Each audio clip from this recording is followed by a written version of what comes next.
Hi, I'd like to call the meeting of May 12th for the Civil Service Commission to order at 5:15. Can we all stand for the Pledge of Allegiance?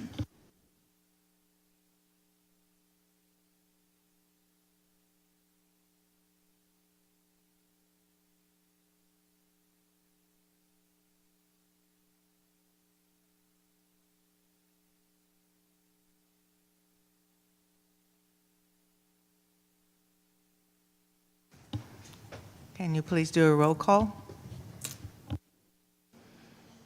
Good evening, everyone. Vice Chair Placati, Here. Commissioner Tennyson, Present. and Commissioner Sostrich. Here. Chair Wright is absent, as well as Commissioner Yannick. Thank you. Any written communications? None this evening. Thank you. Report of the committee secretary. Nothing to report, but I did want to just announce that, as you're aware, council changed over in January, so we have a new council liaison. So our new council liaison is Councilmember Lediju. She is not here tonight, but just wanted to make that announcement. Thank you. Report of the chairperson and members of the committee board. Does anyone have anything to report? Okay. Report of the city council liaison.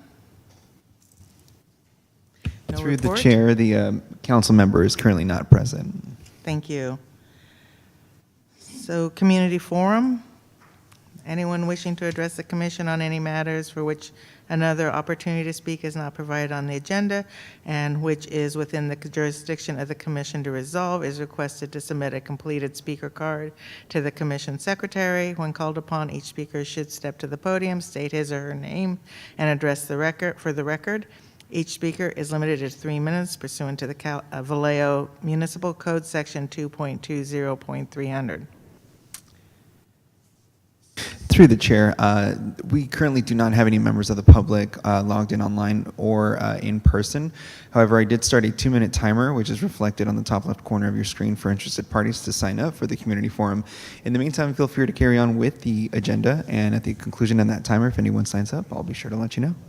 Thank you.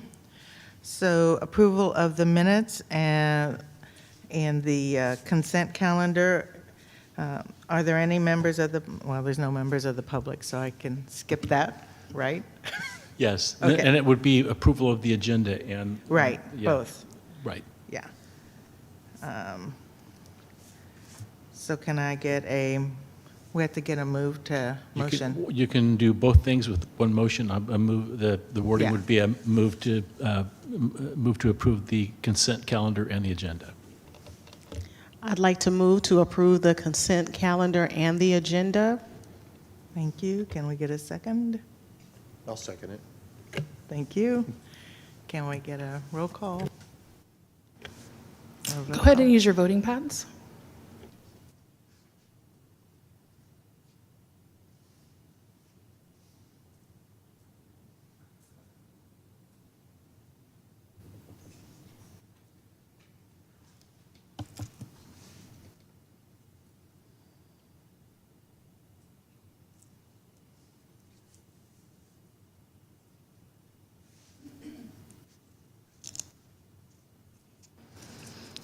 Motion passes with Chair Wright and Commissioner Yannick absent. Thank you. So on to the action calendar. Do I need to read the whole notice part? Okay, thank you. So action 1 is approve the request for restoration to register of eligibles for positions of engineering tech 2. Thank you. The recommendation this evening is to approve the request from Glen Kenyon for restoration to the Register of Eligibles for the position of Engineering Technician 2, a classification within the classified service of the city's classification plan, for a period of 2 years from the date of restoration. Glen Kenyon's name appeared on a Register of Eligibles for the position of Engineering Tech 2 on February 8th, 2021. Glenn Kenyon was subsequently hired by the City of Vallejo as an Engineering Technician 2 on July 18th, 2022, and passed his original probationary period of 12 months. Mr. Kenyon continued, excuse me, to serve in the city in this position until October 19th, 2024, when he resigned from city service. Mr. Kenyon resigned from city service in good standing and requested that his name be placed on a reinstatement list for the position of Engineering Technician 2 within the time period allowed under the Civil Service Rule 14.2, which is 3 years from the date of separation. The city charter, section 800, requires that all hiring in the competitive civil service be based on ability and experience. Pursuant to Charter Section 801, the competitive civil service includes all positions within the city with specified exceptions. Civil Service Rule 14.1 states the name of a person who has held a position by appointment under civil service rules and regulation, who has served his or her probationary period, and who has resigned from the service without any delinquency on his or her part may, at the discretion of the commission, be restored to the register of eligibles upon the reinstatement list for the class and grade of employment in which she has served, and upon requisition shall be certified in accordance with Rule 16. Civil Service Rule 14.2 states that the name of an eligible restored to the reinstatement list in the register of eligibles under provisions of these rules and regulations shall remain thereon for a period of 2 years from the date of restoration. Civil Service Rule 14.2 further states that the name of any person who has been separated from the city service for more than 3 years shall not be restored to the register of eligibles, provided this separation does not include time spent serving in the armed forces of the United States of America in a time of war. The Civil Service Commission is tasked with considering Mr. Kenyon's request and approving or denying his request for reinstatement to a register of eligibles for the position of Engineering Technician 2.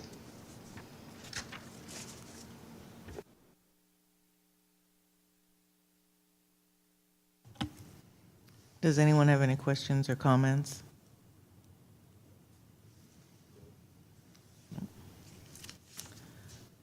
So can I get a motion? Is that what we need to do? Yeah, a motion to approve the request for restoration to register of eligibles for position of Engineering Technician 2. Okay, I'd like to make a motion to approve the request from Glenn Kenyon for restoration to the register of eligibles for the position of Engineering Technician 2, a classification within the classified service of the city's classification plan for a period of 2 years from the date of restoration. I'll second that. Thank you. Please use your voting pads.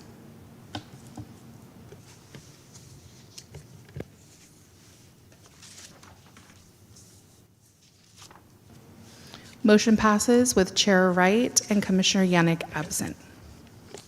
Thank you. And now on to the second one. Sorry, I changed my pages around.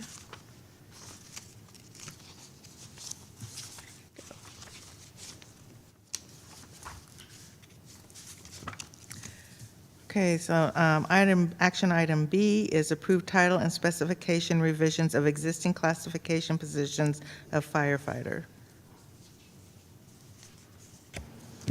Thank you. The recommendation this evening is to approve the title and specification revision of the existing classified position of firefighter. The position will remain in the classified service of the city's classification plan. City departments have an opportunity twice per year, mid-year and fiscal year budgets, to reassess their employee positions.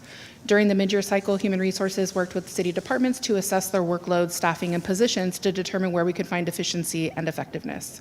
Upon closer examination of the firefighter classification, it was determined that the existing classification does not reflect the full scope of duties performed by the incumbents in the position, particularly those that require paramedic level training and certification.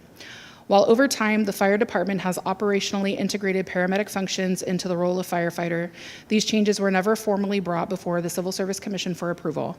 In an effort to align the classification with the actual duties being performed and to ensure consistency with current industry standards and job expectations, staff is proposing updates to the existing classification to include a change in title to firefighter paramedic, the addition of paramedic duties, the requirement for possession of a valid paramedic license, and clarification of the scope of emergency services provided by firefighter paramedics.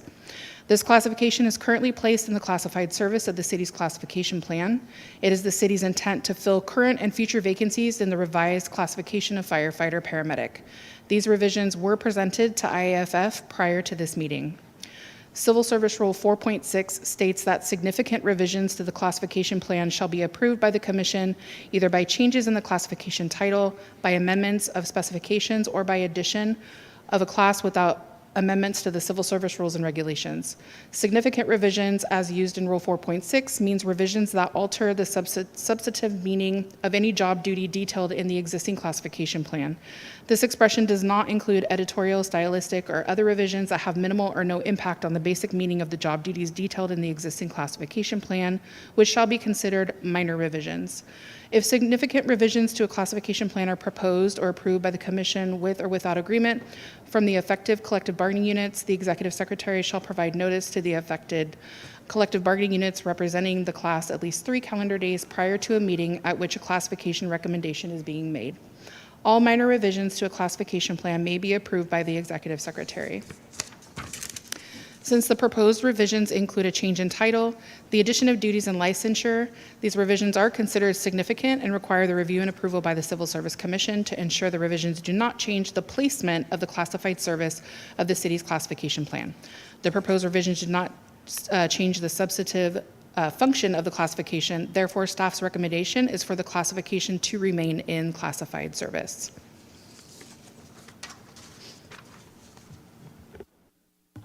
Thank you. Does anyone have any questions? Okay. So will this impact individuals that are already in the role? We have Interim Chief Gonzalez here to answer questions. Good evening, Vice Chair, Commissioners. Arthur Gonzalez, Interim Fire Chief. So currently your question is, will this impact anybody in the current role? The answer is no. Everybody we have in the firefighter class is a firefighter paramedic. It's contractual since the year 2001, so this will not affect any current employees. Got it. So I have a couple questions. You're taking out meet standards as to age, height, and weight and physical condition. I saw where you changed the language and put it in a different spot, but that isn't in there anymore. So is that no longer a requirement? Age, height, weight, and all that? Those are not requirements. Okay, so that's just an old thing that was left in there from prior. Okay.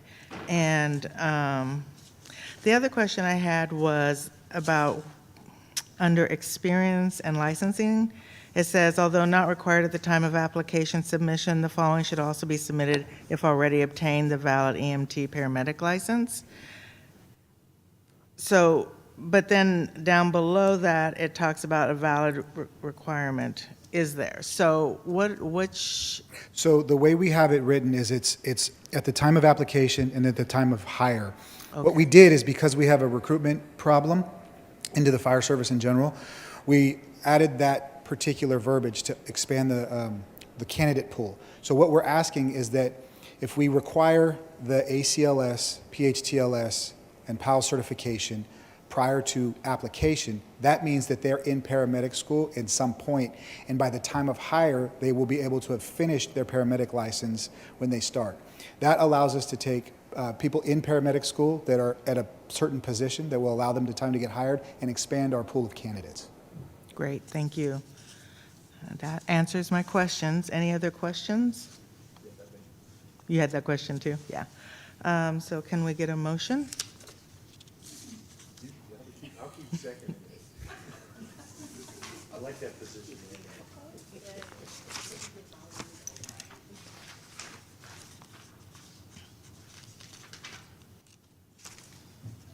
Okay, I would like to make a motion to approve the title and specification revisions of existing classified position of firefighter. I'll second that. Please use your voting pads.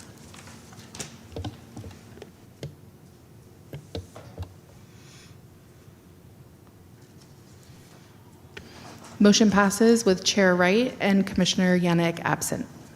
Thank you. I do see that our council liaison is here. Does she have any comments or anything she'd like to say? Okay, thank you. Just wanted to give you the opportunity. Okay, so I Thank you. Thank you very much. call the meeting to adjourn at 5:30, and thank you all for attending. I guess there was no one else on, no public, right? Okay, thank you.